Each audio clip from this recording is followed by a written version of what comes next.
Branch of District of Columbia, I reserve the right to yield any remaining time to my closing statement. That's right. Distinguished colleagues, I look to the history of the United States of America on this proposal, the history of our nation since the end of the Civil War up to the present day. I stand and worry as America is plagued by the same issues of the past great republic.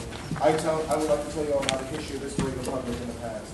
The question of organized evil is an issue which has affected the great republic, this great republic I speak of. Groups openly advocate the downfall of government and the eradication of minority groups for the social and moral cleansing of this democratic republic. This question, the question of organized evil, is a plague affecting the body which is civilized society for years on end. The situation described can be looked at as the effect that neo-Nazis have played in America or the role of the Ku Klux Klan, but instead it is the story of the Sith and the threat they pose to the Galactic Republic in the Star Wars saga. Ladies and gentlemen, this is a Star Wars reference. The Galactic Republic fell, unfortunately, and yet our republic cannot. In an effort to combat this evil, the proposal before us is born. It defines what hate speech is, in accordance with the Supreme Court case dealt with in the 1960s, Brandenburg versus Ohio. It creates a relationship between the state governments and federal governments in an effort to eradicate organized evil within the United States. And to be clear before I go any further, my proposal goes after groups like neo-Nazis, the new Black Panther Party, and the Ku Klux Klan, along with the imperialized of America. It gives protection to groups like Westboro Baptist Church, which do not call for actions to be taken to minority groups that are already defined in my proposal. Ladies and gentlemen, there are over 900 hate groups, Ku Klux Klans, neo-Nazis, and yet they all operate under the same mode, just as said in Brandenburg versus Ohio. Fear and imminent lawless action. It is this crush, ladies and gentlemen. They all share and will be our tool for their downfall. With that, Mr. Speaker, I'll reserve the balance of my time. Thank you, Delegate. You yielded 2 minutes and 20 seconds to your closing summation. 4 minutes of technical non-debatable questions. Are any such questions on the floor? Yes. Drew, Pennsylvania, Oklahoma, D.C., Virginia, D.C., Oklahoma, Kentucky, Texas, Georgia, New Jersey, Tennessee, Florida, Louisiana, Virginia. Thank you, Edward Trude, main delegation. Are individuals subject to reprimand underneath this proposal? No, the precedent I use goes after groups. Brandenburg is specifically Thank you, groups. Thank you. Thank you, sir. Chair, my name is Colin Smith, and I am from Florida. Just to clarify, in your proposal for action, you say hate groups calling for attacks or revenge upon. Are you aware that under the Supreme Court precedents, that threats or attacks have to be specific and exercised to be a violation of free speech? I'm sorry, Delegate, that is not a technical question. Carolyn Purcelli, Commonwealth of Pennsylvania. Could you please clarify the distinction between hate groups and non-hate vocal groups as referenced in line 45? Once again, the Federal Bureau of Investigation clearly specifies that they promote animosity, hostility, and malice, and that's the clear distinction. Thank you. Thank you, Sir Chair. My name is Drew Baker, and I am from Florida. Can you please give us the technical definition of a racist musical group as it applies to your proposal? Once again, groups of this sort are defined by the FBI to promote animosity, hostility, and malice against persons belonging to a race, religion, disability, sexual orientation, ethnicity, national origin, which differs from that of members of the organization. Thank you. Zachary Wharton, Commonwealth of Virginia. Apart from the Ku Klux Klan and the neo-Nazis, can you give other examples of hate groups in America? As I specified before, the imperialized of America, which is the form of the Ku Klux Klan, the new Black Panther Party, other groups like that do exist all throughout America. There's over 900 of them. Thank you. Thank you, Sir Chair. Michael Lee, delegation Tennessee. In lines 9 through 11 of your proposal, would you say that that is the operational definition of a hate group? Yes, according to the Federal Bureau of Investigation.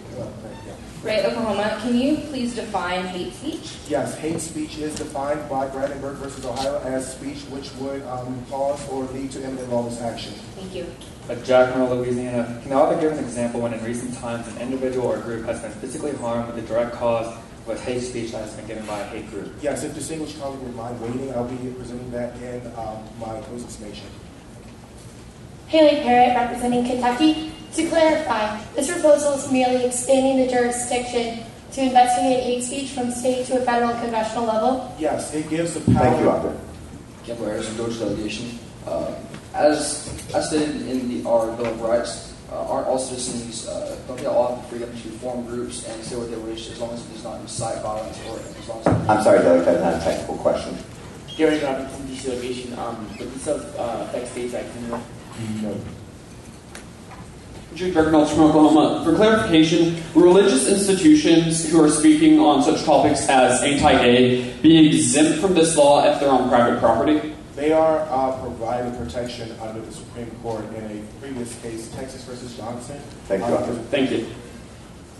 Gudger, DC delegation. Arthur, are you aware that 191,000 reports this year alone of hate crimes have been reported, and half to none were actually convicted. I am aware. I believe there was a report Thank you. about something.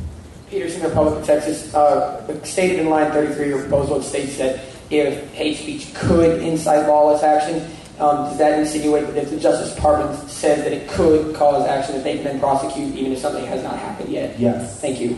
Are there any further questions on the floor? Yes, New Jersey, North Carolina again, Florida, Louisiana, Wheeler, Georgia. Thank you, Chair. Ian Charles, North Carolina. Do you have an example of a racist musical group? I do not, unfortunately, but thank you. David Bonanno, I am from Florida.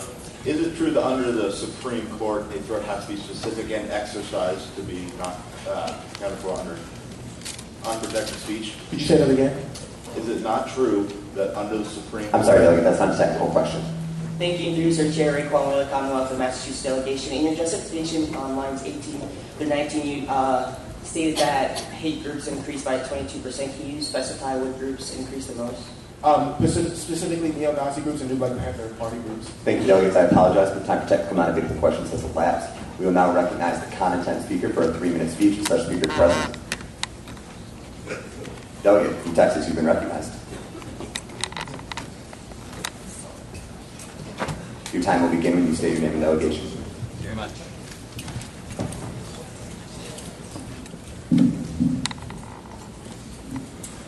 David Fullerton from the Republic of Texas. First of all, let me begin by saying I don't hate anybody, but please don't interpret in my vehement opposition to this proposal as hatred toward the author.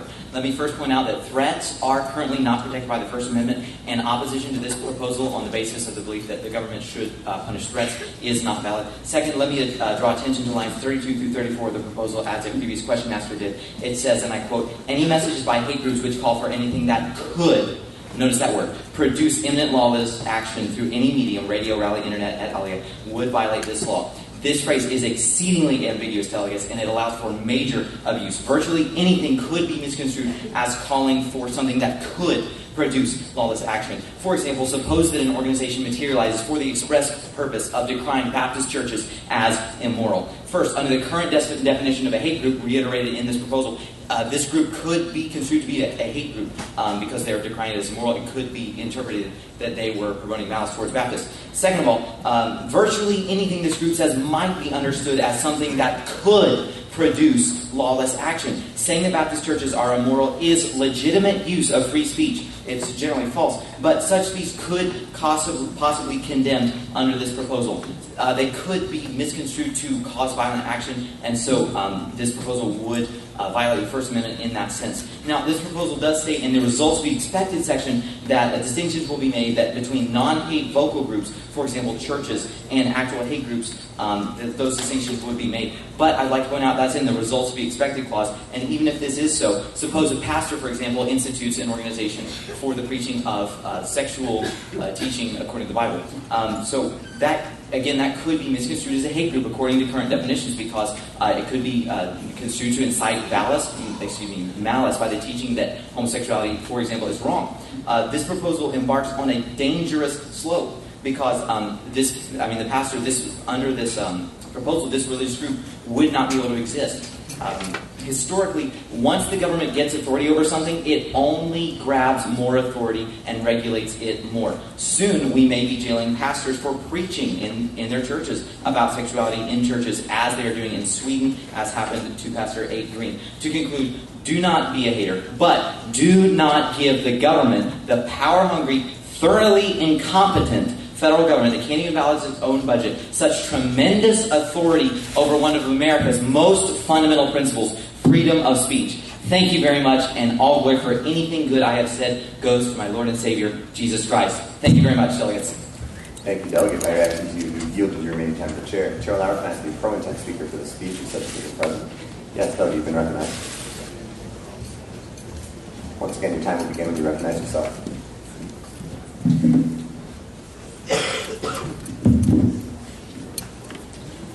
Thank you, Sir Chair. Burbach, Georgia Delegation. Imminent lawless action. While the word could might have an ambiguous interpretation, let me assure you that the word imminent does not.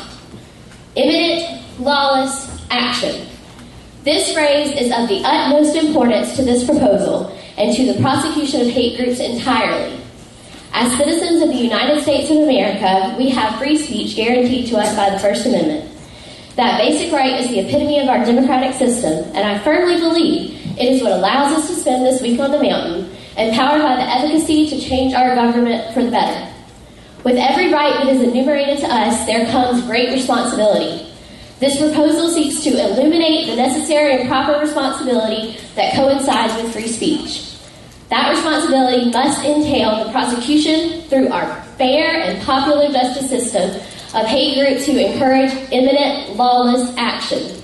The FBI, SPLC, and Anti-Defamation League have defined and outlined the classifications for hate groups.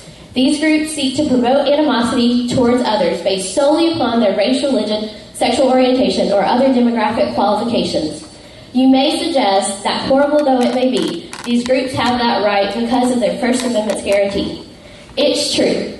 They do have the right to speak their opinion, but this proposal addresses the fine line when speech becomes a call to action. When the free speech of hate groups and their members harm other citizens, a line must be drawn. When hate groups call for rape, assault, or killing of innocent persons, a line must be drawn. And when Clarence Brandenburg used the Cincinnati News to demand that Americans take vengeance on a word to call for black Americans, When Clarence Brandenburg used the Cincinnati News to demand that Americans take vengeance on a word for black Americans, which I do not feel comfortable saying, and take vengeance upon Jews using the platform of the KKK. The time for your speech has elapsed. Chair will now recognize a con-speaker from the floor. Chair recognizes delegate from Virginia.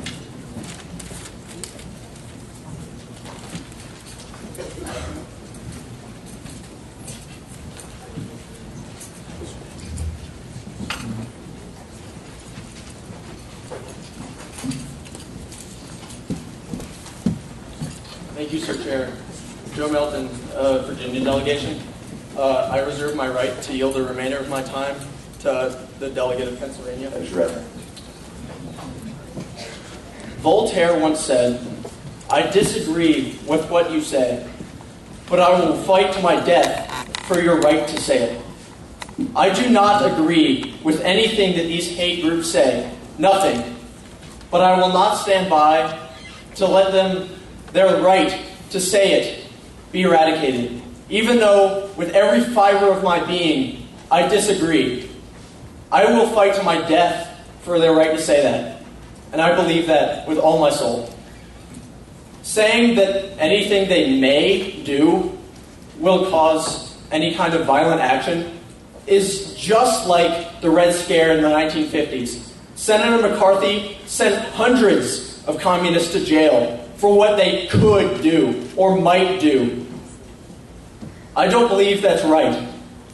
And history is deemed that to be incorrect. But Senator McCarthy was put down from his post in the Senate, and I don't believe that anything he did was correct. In a radio broadcast talking about the McCarthy trials, a broadcaster said, "We are Americans. We are not descendants from fearful men." And I believe that this is correct. I yield my time. Radokraus. Eric Rodriguez, Pennsylvania delegation. Thank you. My one problem with this proposal that it leaves way for the government, for the federal government, to have way too much interpretation on what is the problem. If you give the federal government the ability to arbitrarily decide they dislike one group of people, then they can use this proposal as a way to illegally take out many groups that they just have something against. It also sets us up to a very slippery slope where the federal government can begin to take more and more freedoms away from us, which actually makes us much less safe. And so I believe the federal government, if they can preserve our freedoms in a way that can make us much more safe, and actually they can Thank you, educate Delegate. our The time for populace. your speech has elapsed. Chair will now recognize a pro-speaker, such as speaker present. Chair recognizes delegate from California.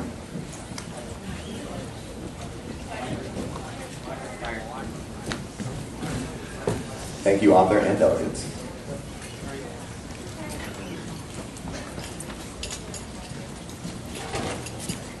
Thank you, Mr. Chair. Matt State, California delegation. I'd like to reserve my right to yield any remaining time to Mr. James from North Carolina. That's your right. Thank you. First off, I'd like to commend the speaker on an excellent proposal and his attempt to rid America of organized evil. Further, I'd like to congratulate him on doing it in such a way that does not diminish the First Amendment, but strengthens it. Under this proposal, it's advocacy that the government has the power to prosecute. It's when the Klan advocates the extermination of African Americans or neo-Nazis promote a genocide against Jews. That falls under this proposal as grounds for prosecution. Speech, any speech, even that as vile as the Westboro Baptist Church, is still legal. I, too, agree with Voltaire that you should be able to say what you say and have those defended. But if you advocate the extermination of another human being, that is not speech. That is something else entirely. And now I'd like to yield any remaining time to Mr. James.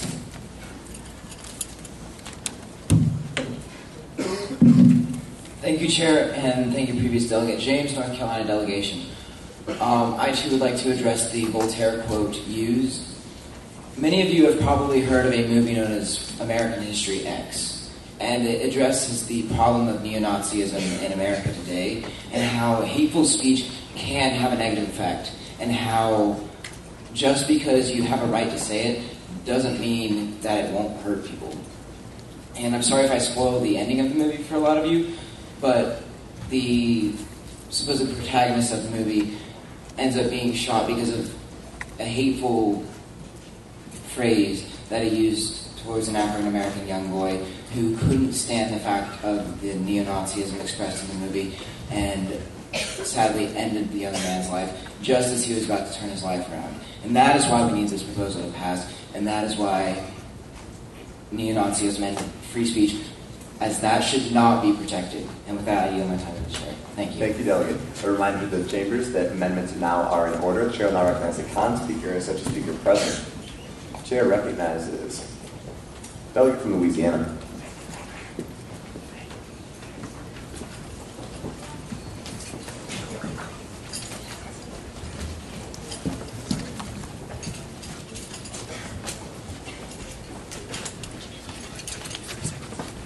Brendan Jackson, Louisiana. I reserve my right to yield my time to Delegate Hornbeck from Missouri. That's right.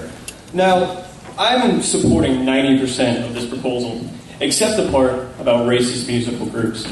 And my reason for this is Odd Future, Wolfgang, Kill Them All.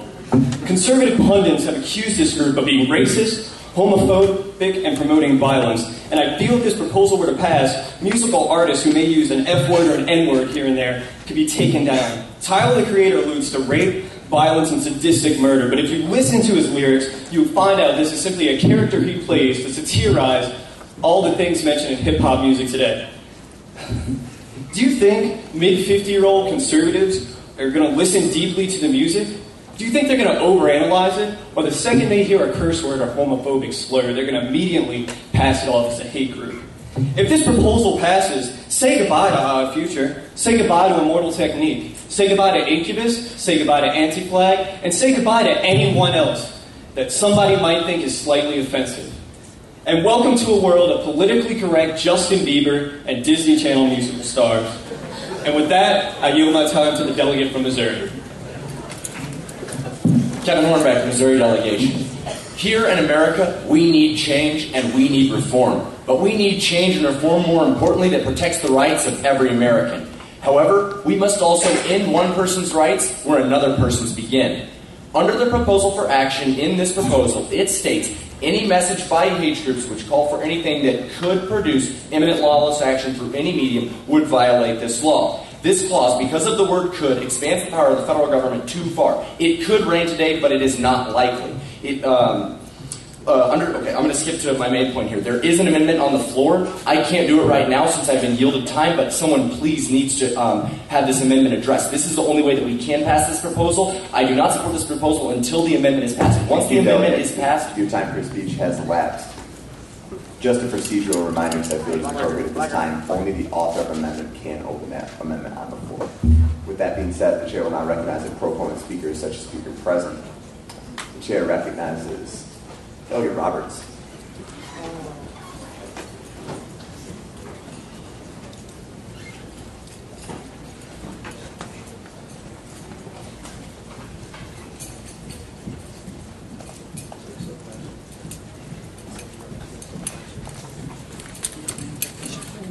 Rachel Roberts from Connecticut. Thank you, Sir Chair. I reserve my right to yield the remainder of my time to Ed Giroux from Maine. That's your right. Thank you. Will the author please yield to a possible series of questions? I yield. Thank you. Currently, what happens to hate groups when they advocate violence against groups? Nothing. Unfortunately, although the Supreme Court in the 1960s ruled on this precedent, Congress has not used its legislative abilities to enforce this. So as the Supreme Court issues precedent, Congress is required to create the legislation so that the president may enforce the policy. And unfortunately, those other two branches have not done such. This must present force other two branches. And is there or is there not a difference between saying that you dislike someone, that you do not believe they are good people, etc., and advocating violence against them? There is quite a difference. It's a simple difference, whereas one might say, for example, I don't like Snuggies, and there's another difference. It's totally different when someone says, I want to wipe out everybody that wears Snuggies. And it's not only persons who say, it's not only person I'm saying like this, it's groups that I'm specifically going after. Thank you, and with that, I yield the remainder of my time to Ed Giroux from Maine. Thank you, Edward Jude from Maine. First off, I would like to state out that this proposal is aimed at protecting people's safety from hate groups, not from discrimination, and not even aimed at stopping the hate groups from existing, but only stopping them from advocating the imminent lawless action against them. This proposal needs to be passed because it is for the safety of people. It is not infringing on freedom of speech because freedom of speech does not give you freedom to endanger the lives of others. And furthermore, I would just like to point out that the Supreme Court has upheld that hate groups that call for the imminent lawless action are not constitutional. And my final point is that this is a proposal. We should not be debating technicalities such as the meaning and the diction behind this between would and could. Do not let diction be the deciding factor, but let the meaning be clear. Freedom of speech is not freedom to endanger others. Thank you, and I yield my time to the chair. Thank you, Delegate. Chair now recommends a con-speaker, such speaker present. Chair recognizes Delegate from Oklahoma, Claybrook.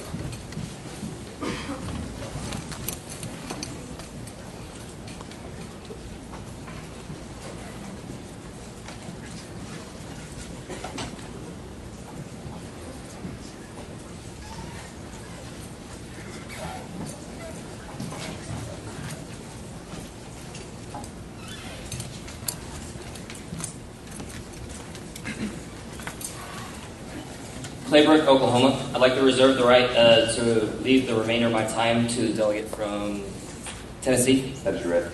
Okay, one point I'd like to bring up, which is a very important point that I've kind of been irritated that hasn't been brought up in the back, and it needs to be very clear to everyone. As the law stands, it is an imminent call for lawlessness, action, or danger to others' lives.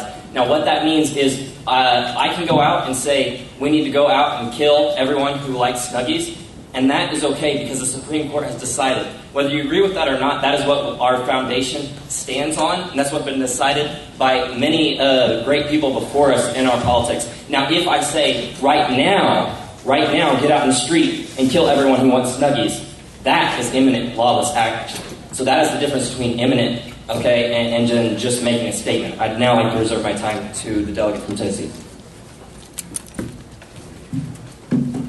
Amy Hall, Tennessee, volunteer state. Okay, first of all, I'd just like to say that already speech that incites violence is not protected under the freedom of speech. So changing could to would really isn't going to do anything because that's already protected if it incites violence.